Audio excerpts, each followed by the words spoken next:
오늘은 여러분들에게 정말 재밌고 좀 흥미진진한 얘기를 들려드리고자 합니다. 제 실화를 기반으로 영상이 시작되었습니다. 다만 명예훼손 문제로 인해 일부분에 대해서는 조금 정보에 누락이 있거나 또는 카카오톡 내역의 경우 그대로 첨부 드릴 수가 없어 각색이 조금 되는 점만 양해 부탁드리겠습니다. 그럼 시작하겠습니다. 우선 이야기에 들어가기 앞서 기본적인 배경 먼저 설명해 드리도록 하겠습니다. 그녀는 슬아의 자녀가 있는 유부녀고요. 그리고 한 회사의 대표입니다. 저 같은 경우에는 93년생 성공학을 17년 동안 연구를 한 컨설턴트입니다. 이 기본적인 배경을 가지고 이야기를 들어주시면 좋을 것 같습니다. 그녀를 처음 만난 건 제가 인사이트를 얻기 위해 사업가 모임을 다닐 때였습니다. 그중 어느 한 사업가 모임에서 그녀를 만났고요. 그녀는 화려한 옷을 입고 등장을 했습니다. 그리고 제 맞은편에 앉더군요. 저는 맨 처음에는 그녀가 아닌 다른 사람들과 대화를 했습니다. 그러다가 배가 고파 잠시 간식을 먹으러 간 사이 제 자리에 누군가가 앉아있더군요. 그래서 저는 자리가 없나 이렇게 둘러보니 그녀 옆자리가 비어 있어서 그녀 옆자리에 앉게 되었습니다. 여기서부터 이야기는 시작이 됩니다. 제가 그녀의 옆자리에 앉자 그녀가 저에게 말을 걸었습니다. 저 고민 있는데 상담 좀 받을 수 있을까요? 하면서 물어보더군요. 그래서 그 내용을 들어보니 제가 사업이 너무 바쁘다 보니까 어떤 한 남자에게 도움을 받고 있는데요. 그게 너무 고마워서 제가 차를 사주기로 했었는데요. 그 남자가 평상시에 자기가 돈에 관심이 없다던 사람이 갑자기 그 견적을 가져온 다음에 입금을 독촉하더라고요. 그래서 뭔가 이상해서 제가 다른 딜러 통해서 확인해봤거든요. 그러니까 그 남자가 가져온 견적이랑 딜러가 준 견적이랑 2천만 원 정도가 차이가 나더라고요. 그래서 뭔가 이상해가지고 상담받아보고 싶었어요. 그녀가 그렇게 말한 거에 대해서 듣고 저는 의문이 들었습니다. 도대체 얼마나 일을 많이 해줬길래 차를 사주시는 걸까요? 그러자 그녀는 이런 대답을 했습니다. 그 남자가 저를 도와준 지는 한 3달 정도 된 것 같고요. 하루에 한 2시간 정도 도와줬어요. 그리고 차를 사주겠다고 한 계기는 제가 차 사고가 심하게 나서 차량이 반파가 됐는데 저를 도와준 사람이 아무도 없었는데 그 남자만 와서 저를 도와줬어요. 그게 너무 고마워서 제 차를 새로 뽑는 김에 사준다고 했어요. 그 사람이 맨 처음에는 거절을 하다가 나중에는 외제차를 많이 타봤으니까 제네시스를 사달라고 하더라고요. 그래서 제가 일이 바쁘다 보니까 직접 알아보라고 해가지고 저한테 견적을 준 거예요. 그녀의 말을 들은 저는 여기서 그 남자의 모순점을 발견하고 이렇게 대답을 합니다. 우선 일을 하루에 한두 시간밖에 안 해주는데 차를 사주는 것도 말이 안 되고요. 그리고 돈에 관심이 없다면서 결국 차를 사달라고 했던 것과 그리고 그 남자가 가져온 견적과 대표님이 가져오신 견적 이거 두 개를 비교해보면 다르지 않습니까? 그 남자는 뭔가 수상합니다. 그러니까 조심하셔야 됩니다. 이렇게 말을 하자 그녀는 또 저에게 이렇게 대답을 합니다. 제가 너무 힘들 때 절 도와주는 사람이라 이 사람을 믿고 싶어요. 그럴 사람이 아니에요. 이 말을 들은 저는 의문이 생겼습니다. 도대체 어디서 만난 사람이길래 이렇게 믿고 싶은 걸까? 그래서 어디서 만나신 분이실까요? 라고 물으니까 그녀가 만난 곳은 이런 곳이라고 말합니다. 도신과 싱글들이 만나는 모임이었어요. 그래서 2번 정도 가서 만났고 제가 곤경에 처했을 때 아무런 대가 없이 절 도와주러 왔고 그걸 계기로 제 일을 도와주기 시작했어요. 그래서 그 남자를 믿고 싶어요. 어떻게 도와주시면 안 될까요? 그런 곳에서 만난 사람이니 당연히 대표님에게 이성으로 접근을 했을 거고 그리고 신원도 불분명한 사람이며 믿을 수 없는 사람입니다. 그러니까 거리를 두시고 차를 사주시면 안 됩니다. 라고 말을 하자 그녀는 계속해서 저에게 그 사람을 믿고 싶다면서 도와달라고 요청을 했습니다. 그래서 저는 과거에 정말 힘들 때 보이스피싱을 당했던 적이 있기 때문에 차마 눈앞에서 사기당하는 걸 볼 수 없었고 그녀를 도와주기로 약속을 했습니다. 그래서 그녀와 저와 그 남자 이렇게 총 3명에서 3자 대면을 하기로 했습니다. 그녀는 3자 대면을 하기 위해 그 남자와 카페에서 만나기로 약속을 잡았고 그 약속 시간에 맞춰 저를 데리러 왔습니다. 그리고 제가 타고 있는 와중 그녀는 그 남자에게 전화를 걸었고 그 남자에게 이렇게 말을 합니다. 파트너님, 제가 미팅을 하다가 미팅이 끝나지 않아서 미팅하던 대표님이랑 같이 가기로 했어요. 이렇게 말을 하자 그 남자는 이렇게 말을 하더군요. 대표님, 저는 대표님과 둘이서 이야기를 나누고 싶습니다. 다른 대표님에게는 잠시 다른 곳에 있어 달라고 해주실 수 있으실까요? 그렇게 남자가 말을 하자 그녀는 이렇게 대답을 했습니다. 우리 잠깐만 볼 거니까 같이 있어요. 같이 가는 대표님에게 제가 같이 가기로 말을 해서 말 바꾸기가 그래요. 그러니까 조금 불편하시더라도 잠시만 같이 있어요. 이렇게까지 얘기를 했음에도 불구하고 그 남자는 이렇게 셋이서 보는 걸 굳고 거절을 합니다. 계속해서 둘만이서 보자고 얘기를 하더군요.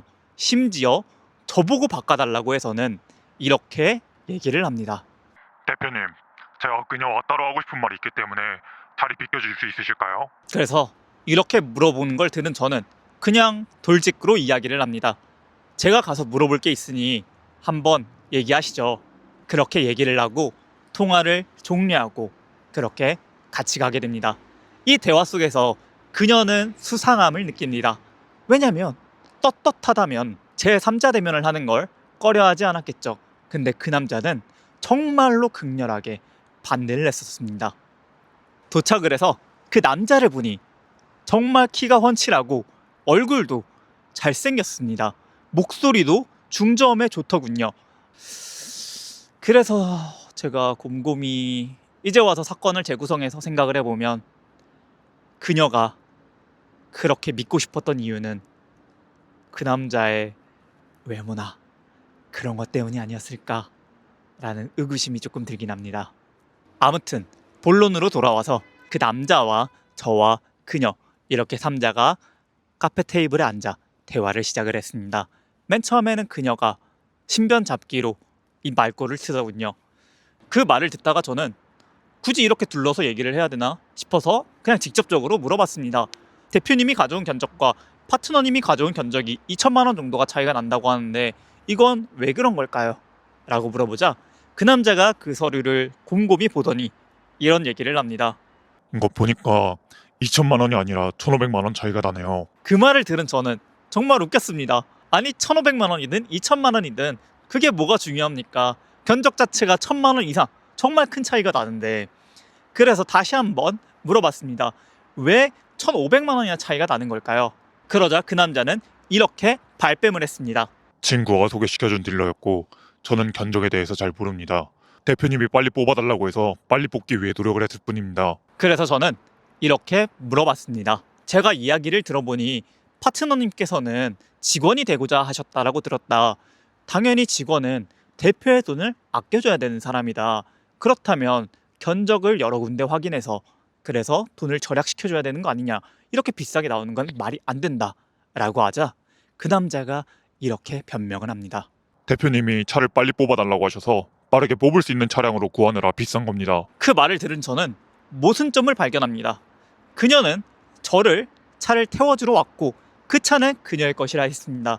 즉 그녀를 위해 빠르게 뽑기 위해 돈을 더 쓴 거다라고 하는데 그녀는 이미 차가 있었다는 사실이죠. 그렇다면 그녀는 차가 급하지 않으니 본인이 빨리 타기 위해 1,500만 원이나 태우려고 했다는 사실입니다. 그래서 저는 직원으로서 이게 맞냐? 라고 물어봤고 그는 할 말이 궁색해졌는지 저에게 화를 내며 이렇게 얘기합니다. 그럼 대표님이 가져오신 견적으로 이번 주 금요일까지 차량을 뽑으실 수 있으시면 그 차로 탈게요. 그 말을 들은 저는 정말 어처구니가 없었습니다. 왜 그녀가 차를 그렇게 빨리 뽑아줘야 되는 걸까요? 무슨 의무가 있다고요? 그러니까 차를 사주는 것 자체가 의무가 아닌데 마치 의무처럼 빨리 뽑아달라는 겁니다. 그래서 그녀도 그런 모습을 보면서 결국 알게 되었습니다. 딜러와 짜고선 그녀를 뜯기 위해 그렇게 견적을 받았다는 사실이요. 그래서 그 자리는 결국 파해졌고 그녀가 그 남자에게 차를 사주지 않게 되었습니다. 그럼 그녀는 거의 1억 가까운 돈을 아꼈습니다.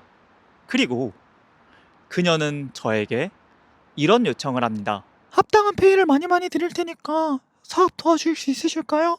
제가 너무 바쁘다 보니까 도움이 필요해요. 그래서 저는 남을 도와주는 걸 좋아하기도 하고, 그녀가 계속 페이를 충분히 많이 주겠다라고 했고, 이미 그녀는 제가 월급을 1000 이상 벌었다는 사실을 알고 있기 때문에 당연히 충분히 챙겨줄 거라 믿었습니다. 그래서 저는 1년에 3천만 원, 250만 원이라는 금액으로 계약을 맺었고, 당연히 저는 그건 기본적인 보수에 추가적으로 제가 해낸 일이 많을수록 더 많이 줄 거라 믿고 계약을 맺고 그녀의 사업을 전적으로 도와주게 됩니다. 하지만 그녀가 노리는 거는 따로 있었고, 그녀가 했던 모든 약속들은 거짓말이었습니다. 진실의 방으로. 하지만 그 당시에 그녀를 몰랐었던 저는 그녀를 믿고 계약을 했고, 그렇게 그녀의 사업을 도와주게 됩니다. 그렇게 사업을 도와주면서 사업 계획서, 직원 채용, 직원 면접, 채용 공고 올리는 것까지 전부 다 도와주면서 일을 했고, 어느 날 저에게 그녀가 이렇게 말을 하더군요. 제가 영화관을 선물로 받았는데 같이 볼 사람이 없어요. 같이 보러 가주실 수 있으실까요? 그래서 저는 토요일 날 저녁 별다른 스케줄이 없었기 때문에 알겠다라고 했고, 그날 그녀가 저의 스케줄을 물어보더니 조금 더 일찍 보자고 했습니다. 그래서 저는 그냥 밥 먹으면서 상담 받으려나 보다 라고 생각을 했고, 수락을 해서 압구정 현대백화점 앞에서 보기로 했습니다. 그리고 그 약속 당일이 돼서 그녀를 만났습니다. 그녀를 만나자 이런 말을 하더군요. 우리 미팅 때 옷 깔끔하게 입으셔야 되니까 제가 옷 한 벌 사드릴게요. 하지만 저는 선물 받는 게 부담스럽기도 하고, 저는 정장도 있는데 굳이 필요한가 싶어서 거절을 했고, 카페에서 상담만 해주다가 영화를 보러 갔습니다. 근데 그 영화 보러 가서 그녀는 내내 자더군요.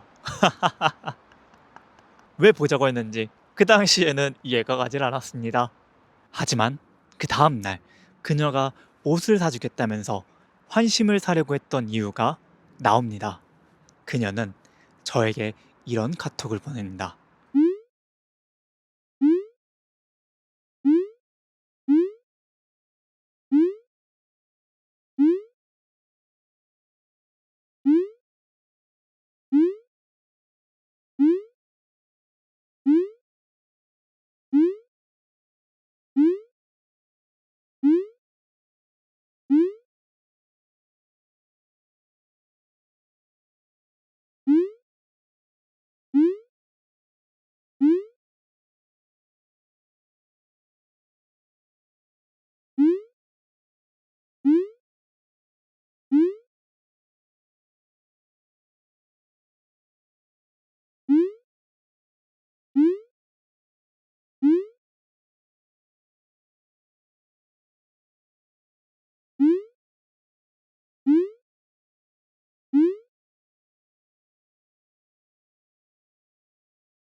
카톡 내용을 보면 돈을 아끼라는 거지만 자신과 동거를 하자는 뜻입니다. 저는 당연히 말이 안 되죠. 유부녀잖아요. 그리고 저는 임자 있는 사람을 건드리는 걸 정말 싫어합니다. 좀 싫어하다 못해 혐오하고 증오합니다. 정말 싫어하는 말 중 하나가 골대에 골키퍼 있다고 골 안 들어가냐, 이 말을 정말 싫어합니다. 저는. 아무튼 그래서 저는 거리가 멀다면서 거절을 했습니다. 그녀는 시도 때도 없이 저를 찾아오고 저를 불러내면서 미팅을 하고 이것저것 추가 용역을 시키고 그러더군요. 그러면서 개인사 상담도 정말 많이 하고, 그리고 매번 하는 얘기는 자기는 주변에 정말 잘해줬는데 주변에서 자기를 괴롭힌다는 이런 얘기를 계속 하는 겁니다. 일단 사람 말을 저는 믿고 보기 때문에 진짜인 줄 믿고 있었습니다. 그리고 그녀가 환심을 사기 위해 저에게 정말 사소한 선물들도 많이 해줬었거든요. 그렇게 그녀는 감정적으로 저에게 의지하려고 많이 했었고, 저는 적당히 선을 그으면서 도와줄 부분만 도와주고 멘탈 케어만 좀 도와줬었습니다. 그렇게 시간이 지나 그녀는 저에게 또 이렇게 카톡을 보내더군요.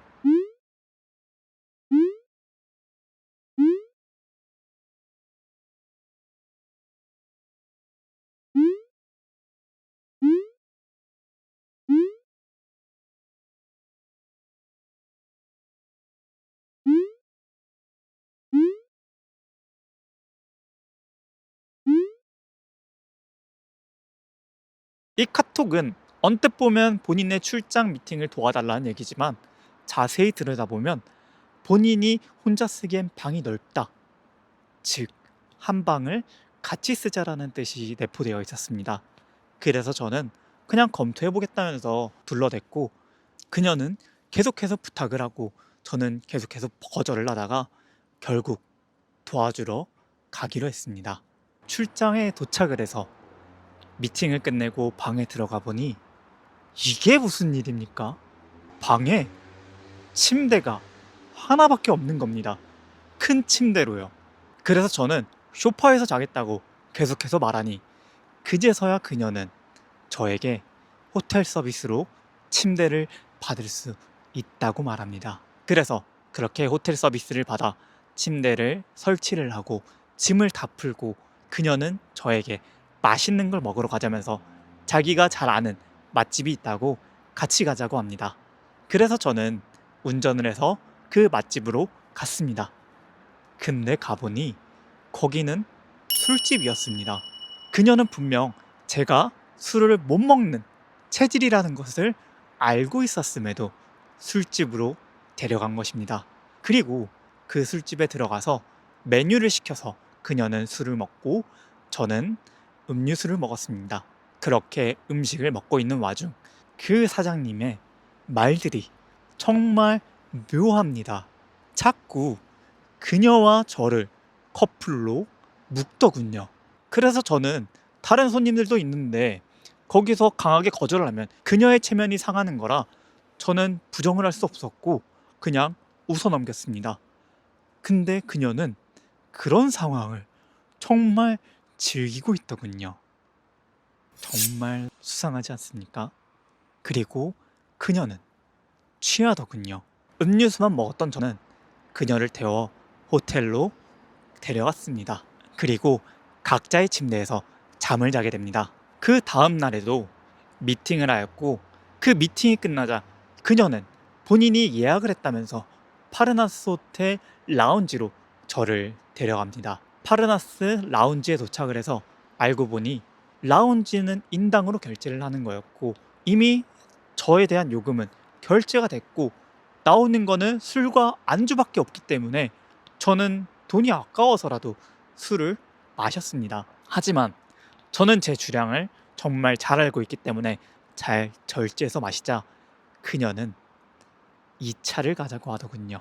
저는 2차를 가는 거를 거절을 했지만 그녀가 계속해서 가자고 해서 결국 갔습니다.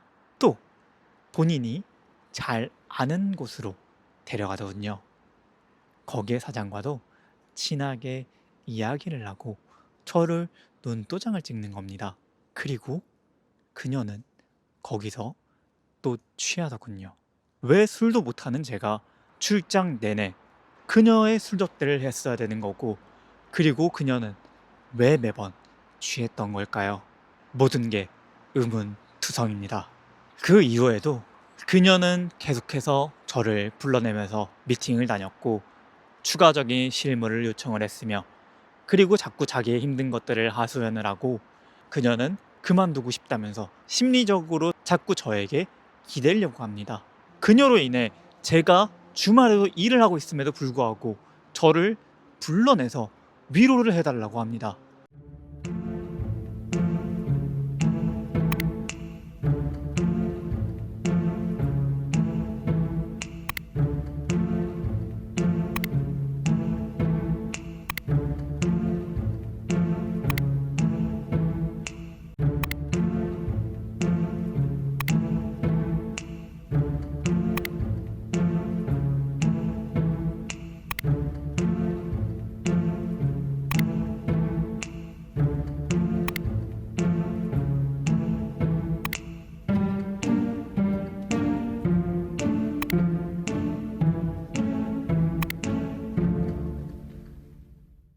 당연히 저는 사적으로 엮이고 싶지 않았기 때문에 거절을 했습니다.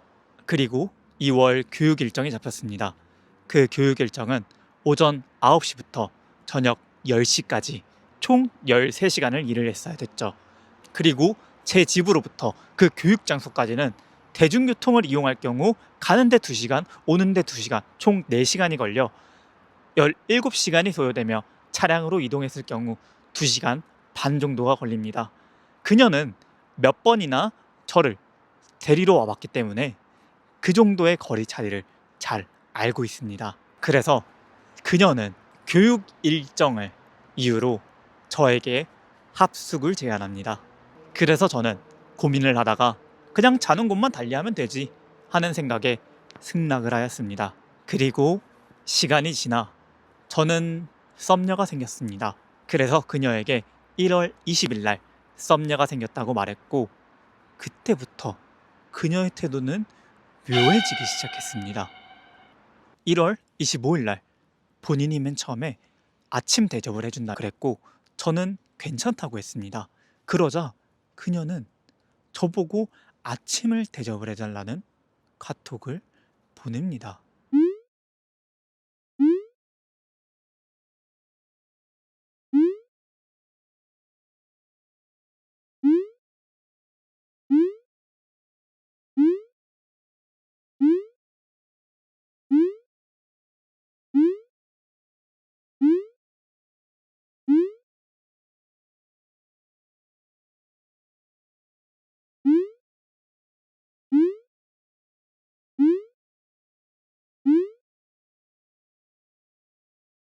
이거는 사적으로 더 깊어지고 싶어 하는 노력 같아서 거절을 하고, 그때부터 그녀는 확 달라지기 시작했습니다.